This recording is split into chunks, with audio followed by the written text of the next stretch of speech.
Hello, my beautiful friends. It is a special time of year as we enter Libra season right around the equinox.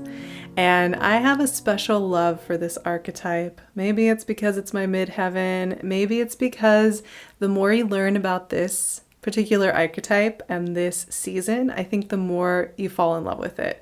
So if you're somebody who doesn't have a lot of Libran energy in their lives, in their charts, or has never really explored this archetype, get ready for having so much fun exploring this and getting a deeper appreciation for it and playing with it more in your life. You may find that this is one of your favorite energies to work with. And if you happen to be a Libra or have a lot of Libra energy in your life, you probably already have a deep appreciation for this. So you're just going to be along for a wonderful discussion about this archetype, about this energy, and about Libra season 2022. For those of you who have been with me for a little while, you know that at the beginning of every season here, I am going to kind of go over this archetype, some of its stereotypes, the way it's superficially perceived, and then we're going to get into what it's really all about and go into the depths of this archetype and how to work with it in a more meaningful way overall. Then I'm going to talk about Libra season 2022 specifically. We'll go over some of the themes that I'm noticing for this year, and then I will go through the aspects, the transits, all the key dates that are going to be happening this Libra season, and then we'll end with a card reading and some intuitive messages. So let's get right into it because we have a lot to cover today. This is a big season and it's an important energy.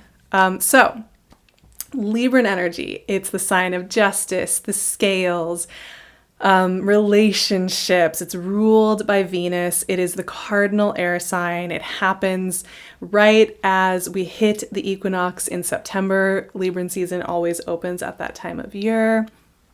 Superficially, Librans are teased for being indecisive, people-pleasing, and kind of false, I guess is the word. I mean, this is the meme version of Libra, right? Like there's always memes for every sign and we all love a good joke. I'm here for it. That's all good. But of course, that's not really what this sign is all about at all. I think so often the way that a sign is stereotyped shows the exact opposite of what is really going on with a sign. For me, Libran energy is actually about accessing what is known in Buddhist traditions as the middle path. Libran energy and that archetype is also about decisiveness, clarity, honesty, good judgment, and the ability to express ourselves truthfully in kind, clear terms. What could be better than all of this? I think this is some of my favorite stuff to work with and really what so many of us, especially probably sitting here, are striving toward in this life, to be able to access these places more easily and work and function from that centered place. In so many ways, Libran energy is actually an access to our true, most centered self, truest, most centered self. And while Libra is a sign that is associated with relationships and love and connection with others and understanding ourselves through others. In the end, it's really about in that understanding through others that we come home to ourselves and we connect through others by dissolving the duality thinking that we have in our lives. While on the surface, Libra energy would seem to be about judging good and bad and labeling things and putting judgments on them based on these containers. Libran energy is really about what happens when we start off from the good and bad position, when we start off from me and other, and we learn to dissolve that in understanding that how I treat myself is how I treat others, and how I treat others is also how I will treat myself, and that they all inform each other. I was also thinking about the archetype of Libra, the scales, justice, all of these very old and ancient symbols of kind of our spiritual welfare in the world, like how we represent our souls in the world and how we have very little representation of that more ancient representation of Libra in our culture today. The old system of justice, or the whole idea of justice from a few thousand years ago, was much more about not hoarding resources and distributing resources to those who were vulnerable or in need. This was about finding harmony when we're living in culture by making sure we take care of those who are in need. And this has been something that, we don't really, of course, people are doing that beautiful work in the world, and we are so grateful for that. And there's so many of us doing those things. Of course, it's not like we're all out here being super selfish, but our culture in general, this is not the cornerstone of our culture, right? It's something that's up for heavy debate, I would argue, in the last 100, 200, 300, 400, 500 years. So it's something that we have to kind of find a new language for within ourselves and find a new way of connecting with. I think also this idea of Libra being about being superficial or people pleasing and having kind of a fake persona that's out front that just wants to appease everybody and can't really be themselves. I think that's a deep misunderstanding of what it means to be able to express ourselves clearly to other people and to do it in a way that comes from a sense of centered kindness. Doing that, you can be opinionated, you can disagree, you can set healthy boundaries, you can say, no, I need this, not this, without that being cruel. And this is a true skill set. This is something that takes years and a lifetime of experience and self-respect to be able to do in a way that really commands calm and presence in the world. So when we're accessing a deeper sense of Libra, we're accessing a sense of not needing to grasp onto our value by either hoarding resources or trying to people please. So in getting more and more comfortable with this archetype, we're actually going to be able to do a better job of fully owning ourselves and therefore being able to be present and give to the world around us. And that's really what this archetype is all about. And anytime we're moving through a Libra season, you can kind of start to play with this and notice where, maybe you do give yourself away and therefore feel like hoarding up a whole bunch of energy. Maybe you do feel like, you don't say no when you mean no or yes when you mean yes. And you'd like to adjust that kind of framework so that you really are being full in yourself and therefore able to give from a full container.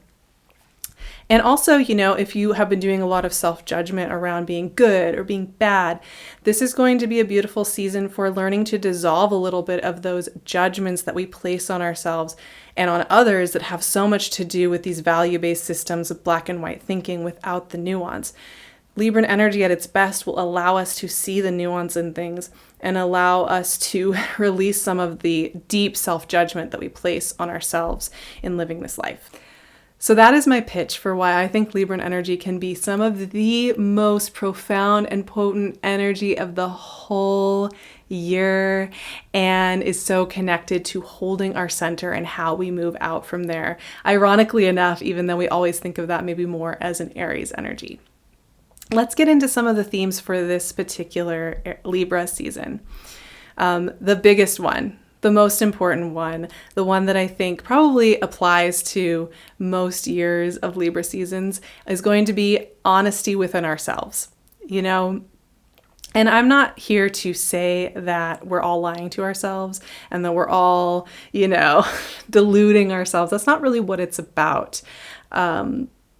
It's more the meaning we give to our stories. It's more about the import and the structures that we put on things within ourselves and how we can sometimes hold ourselves captive in shapes, forms, and traditions and routines that maybe aren't fitting us so well anymore. This is a great time to just check in with our changed form and if we're holding on to any old shapes and spaces that no longer serve. This is cardinal energy, right? Libran energy is cardinal energy, which means that it's about initiating new things. And in order to do that, we can't be holding on to the form of that we maybe held 6 months ago or even a year ago, even 3 months ago. So being honest about what has changed within us, I think takes courage actually, and also is such a relief when we do that.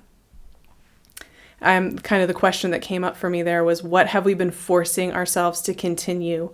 Or what have we been avoiding? What have we been avoiding beginning or asking? Next, we have what is coming full circle. This is going to be a season where, I'll get into the transits coming up, but we're going to start having direct motion with several planets this month. And we are coming to the later stages of Saturn in Aquarius. Now, that's not changing until 2023. However, as we're kind of moving into direct motion this month, one of the things we may be noticing is that cycles are closing out from the last couple of years. And this is a really, really great season to incorporate this and also to understand what our new center is, what our new center of power is. It does change and shift as we change and shift. So really, really good with that. Like I said, cycles are closing out. And then finally, almost finally, I have one more theme after this, but yes, also new pathways presenting themselves will be something that you'll be noticing around this month. Now, I think what's really interesting about this is that do we have the courage to take those new paths, right? Because free will, this idea of free will, that is so important, I think, to living in this world, right? Like being connected to our sense of free will is so essential. But so often, we don't use free will in its deepest potency. And I'm not critiquing this. I mean, I'm working on this myself big time because a lot of times we are holding ourselves back from, with old patterns, with stuff from generational stuff, from stuff from our childhood, or just from, fears about the unknown. So this is a really great time just to explore that. How free do you feel to shift things around? And I know we're all in situations and circumstances that you don't just say, oh, well, I've decided I've changed shape. I'm just going to not be responsible for that thing anymore. Of course, it's not like that. It's more just thinking about how we're connecting to our path. And if we are kind of holding ourselves in a container, a shape, and we're not expressing what we need to our loved ones, to our partners, to our coworkers, to our friends, and if we're holding ourselves back, how is that feeling? And what would we like to do? How would we like to use our free will? And are we connecting to it in a way that feels like it's really empowered and not just based on old patterning, right? So a great season to explore that. Finally, I think Libra season is so wonderful for expressing kindness and love, being generous, and, doing that as a way to refill our well. Now, of course, we don't want to overgive. We don't want to overextend. We don't want to be spraining and straining ourselves and working from an empty cup. So this is about expressing kindness and generosity from where we are feeling full and where we are feeling that we can really give, and just enjoying that and bringing that to our culture and bringing that to our society, which is so deeply longing for the deeper meaning of Libra and justice. So very, I think, crystallized themes, not very confusing. However, I think courage is going to be one of the bedrock themes of this Libran energy, the courage to be honest with ourselves and to be ourselves and to be generous.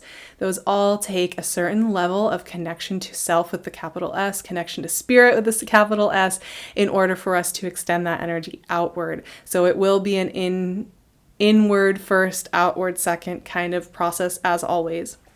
Let's get into these aspects this month.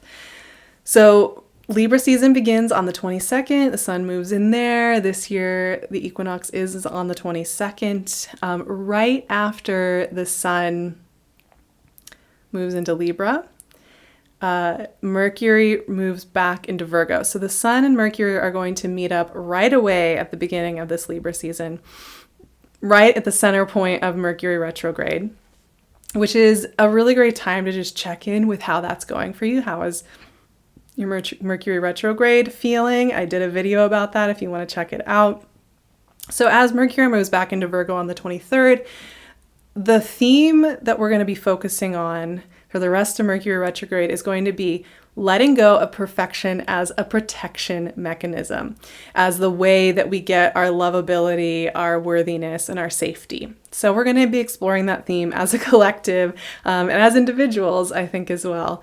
And then we're going to go right into the Libra new moon, which is going to be about letting go of our performances. It kind of comes back to some of the themes that I was mentioning that for this Libra season that have to do with being really honest with ourselves and really hearing how we have changed and really honoring that instead of brushing it to the side.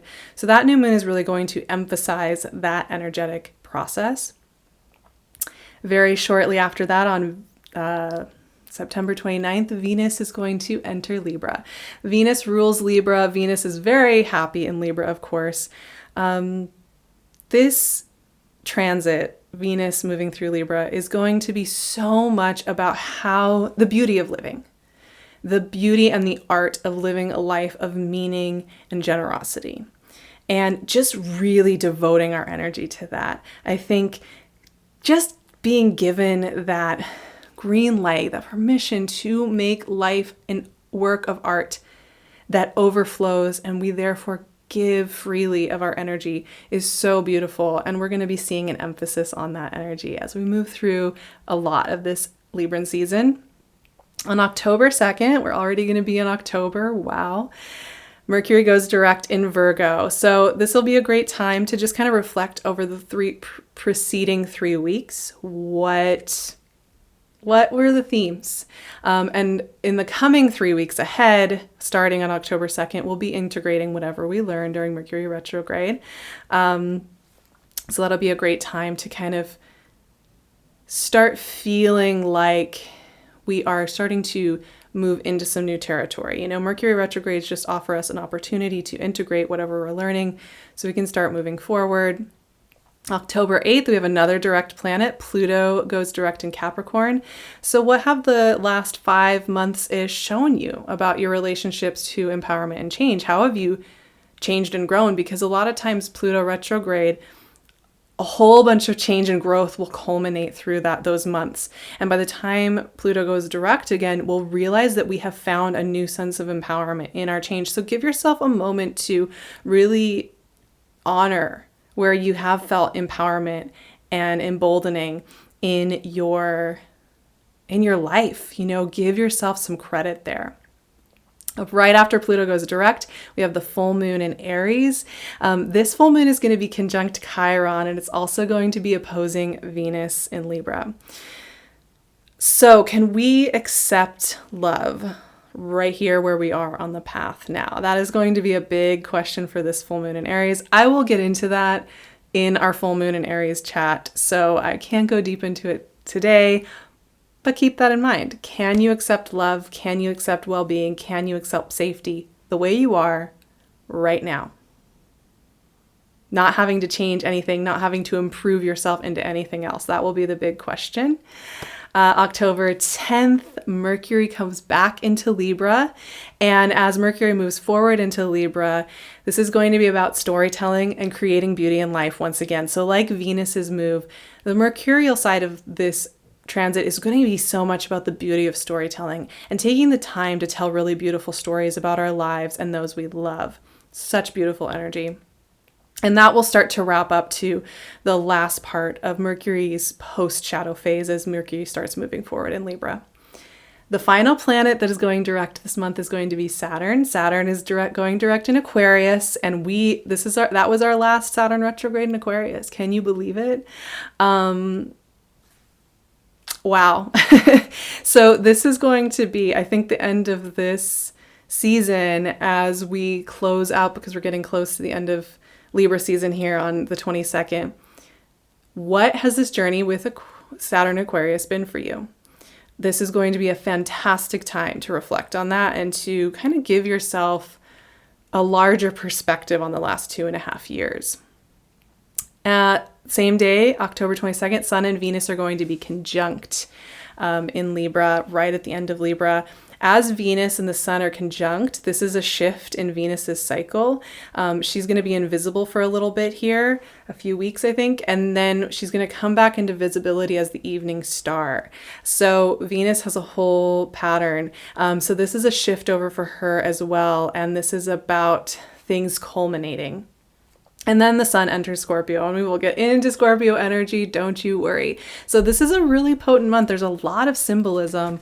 There's a lot of full circle moments coming in, I think, with Pluto and Saturn and Mercury going direct, with the way that we're working with Libran energy this month, the way that we're working with things like Venus. It's a really powerful time. So, final section of our Libra season prep. I'm going to pull 4 cards, one for each approximate week of the season. It's a little more than 4 weeks, but King of Pentacles, week 1. All right. Beautiful. Knight of Pentacles, week 2. Very grounded energy, which to me just makes me think about that finding center. Star is week 3. Finding center as the way we access our greatest truth. High Priestess. Wow. We start with earth, we end with water, we're in an air sign season. You know, these things are always surprising. So, week 1, theme. King of Pentacles is so often about the bigger process. This is not about the immediate results. This is not about what we get in the next month. So King of Pentacles showing up is much more about understanding the bigger process, understanding what we have built up to now, understanding how our past selves have helped us reach here. And then from there, kind of, you can understand how a self of yourself 1 year ago and the decisions they made have affected the self you are today. And therefore, we can also think about how the self we are today can affect who we're becoming. So this is a really, really potent and important energy sometimes to check in with. It's also a reminder that certain things are culminating, but they're not needing to be finished right at this moment. So it's important to connect with them in the broader sense. Now, Knight of Pentacles has a slightly different feel, right? Because Knight of Pentacles is this youthful energy that is a little bit more uncertain and a little less confident. But what I love about Knight of Pentacles is that this is an energy that allows us to take stock. And Libran energy is about finding our center point, right? This is about balancing out. This is about coming back home. This is about really taking a moment to honor how we have grown and changed. And that is what Knight of Pentacles is very good at doing. Of course, if we stay in this energy for too long, we can start to stagnate. We can start to feel really stuck. So working with Knight of Pentacles, there's a time and a place for this energy. There's a time and a place for taking a moment to look around and really pay attention. If Knight of Pentacles is showing up for me, it means that we need to be listening to our body's signals. If they are telling us to stop, if they are telling us to go, to really pay attention, to not ignore those signals that we are being given about yeses, about nos, about beginnings, about endings, to really take a moment to stand still long enough to hear ourselves. And that is really the gift of Knight of Pentacles. Both of these cards have a lot to do with sitting still long enough to hear. So we'll be noticing that. At the end of this season, as planets start to go direct, as we start to work with some new energetic seasons ahead, we're really working with these powerhouses of the Star and then the High Priestess.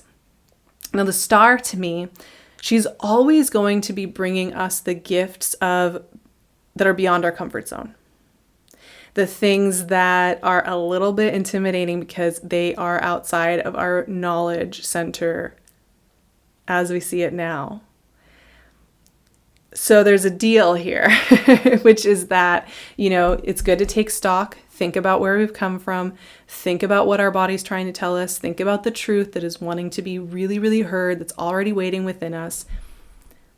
And then also understand that as we walk into new things, we may feel like we're walking into a classroom where we are hearing a new language, and it feels like we won't ever know up from down, right from left, and that is okay. But in getting introduced into the Star energy, it's important that we take a moment to understand that we may feel a little nervous moving into the next phase. And that is part of the natural process. We aren't supposed to be masters of the next stage when we are first introduced to it. So you may start to be getting introduced to new forms and ways of being during this season. New projects, new relationships, new places to live, new routines, whatever it is. And it may challenge all the old things that you've done. It may challenge how you've held yourself together in the past. So this is going to be a season of really taking a breath and being patient with yourself in the discomfort that may come with that. Now, finally, we have the High Priestess, and she is an initiator. She stands in the doorway between the hidden and the unseen, or the unseen and the visible, She is the initiator of our entrance into an unseen world. She's always a reminder that the energetic world is where we want to go to first. I think as we get to the end of this month, we're getting closer to Scorpio season. We're getting these direct planets coming through. There's an important reminder here that with all of this changing, we had all that energy just moving in the first 3 cards. The principle is always going to be come back home to yourself, go check in with the unseen before moving, and just keep doing that. All of these cards are about listening to our truest home signal inside of ourselves and really tapping into that antenna. And it's different from the individualism of our ego that's like so busy writing the stories and being somebody in the world, because it's a lot of times the instructions from this home signal aren't going to be that flashy. They're not going to be useful to relating to the world, to being somebody in the world, to dominating the world, right? They're not going to be the signals and the answers that are always going to make sense in the social media world or, in our social groups, but they will make sense to something deeper and longer and that works on a different time scale. And so it's important that we are tapping into something that is beyond the way that we represent ourselves in the world and is about the way that we feel through the world. That's what I got. This is such a powerful Libra season. I'm really excited to see what it brings up for each of you. I will be over on Patreon every single week, walking us through each and every one of these cycles. If you haven't joined before, it is such an amazing community. I already have the Mercury retrograde worksheet up. If you are joining midway through Mercury retrograde and would like to finish up with that, I do weekly chats. There's a ton of resources over there, including a tier with live calls with me. So we hang out every month, a couple of times a month, and just talk about life and energies and explore together. I'd love to see you there if you are interested in helping support me as well as letting me support you. You can also find me on my Instagram, on my website. Those are all the great places to find me. I hope you have a beautiful Libran season. I hope this chat helped you to appreciate Libran energy even more than you already did. I will see you again very soon for our next full moon in Aries, and for all that is ahead, have a gorgeous September and October.